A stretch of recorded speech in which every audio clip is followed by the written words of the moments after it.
কি ভাবছিলেন? ভাবছিলাম মিলনের টাইমে কঠিন কোশ্চেন আসবে।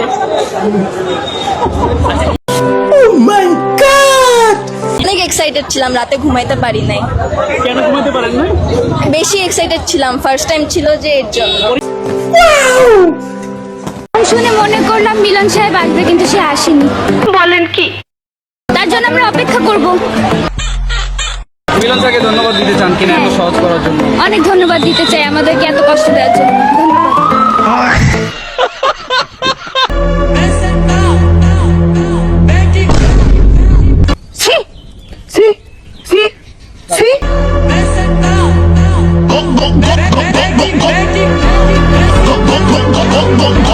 শতানার বাচ্চা চরিত্রহীন। ছাত্রছাত্রীরা আমেরিকার মানের লেখাপড়া শিখবে,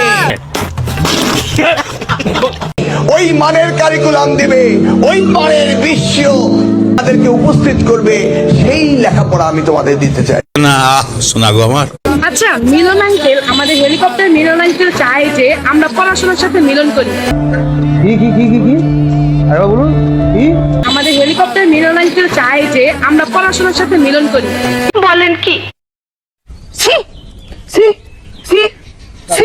কিন্তু আমরা তো চাই আমাদের ফিউচার হাজবেন্ডের সাথে মিলন করতে। কিন্তু সঠিক বলেছেন, আপনার বুদ্ধি ভালো।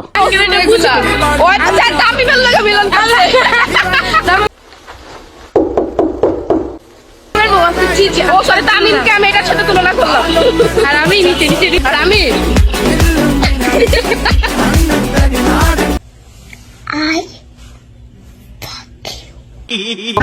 বাচ্চা বাচ্চা দেখা যায় কি এখনো দুধ খাই। দুধু খাও না ভাই, মোটেও না। তুমি কার মানুষেরটা খাও, তুমি তো খাও ছেলেদেরটা। পাওয়ারই অন্যরকম, এটা আমাদের ট্যালেন্ট, যোগ্যতা, পাওয়ার। অল্প বয়সে পাকিলে বাল, দুঃখ তাকে চিরকাল। তো এই ধরনের ছাত্রীদের জন্য পুরা স্কুলের বদনাম হয়। মানে বাবা মা স্বপ্ন দেখে মেয়েকে স্কুলে পাঠায় যে ডাক্তার ইঞ্জিনিয়ার বানাবে, আর মেয়ে নামমাত্র স্কুলে যায়, পিছনে 10-12টা ছেলে ঘোরায় আর স্বপ্ন দেখে যে মিয়া খলিফা সানি লিওন হবে।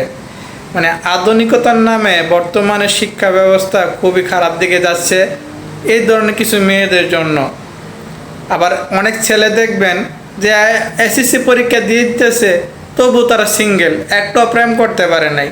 দেখেন না, প্রত্যেকটা ছেলে বলতেছে যে আকাশে দিয়ে বিমান যাইতেছে, শিক্ষামন্ত্রীর ভয়ে অনেকে প্রস্রাব করতে পারতেছে না, মানে প্রস্রাব করতে যায় না। এই ধরনের ভয়ভীতি কাজ করে। আর মেয়েদের কথা শুনলে মনে হচ্ছে যে ওরা এখনই সানি লিওন, মিয়া খলিফা হয়ে গেছে। মানে মাত্র এসএসসি দিতেছে, কিন্তু তাদের চিন্তা ভাবনা কোন লেভেলে চলে গেছে।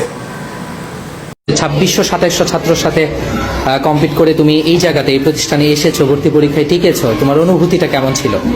আমার অনুভূতি অনেক ভালো ছিল। যখন আমি রেজাল্টে আমার রোল নম্বরটা দেখেছি, তখন আমি আল্লাহর কাছে মন খুলে দোয়া করেছি, আল্লাহ আমি 1 বছর কষ্ট করেছি, তোমার প্রিয় বান্দা, তুমি আমাকে অনেক ভালো একটা ফল দিয়েছো। আমি তোমার জন্য আমি একটা বছর সারা মন দিয়ে সারাদিন পড়েছি, সারাদিন কষ্ট করেছি, তুমি আমাকে ফলটা অনেক মিষ্টি দিয়েছো।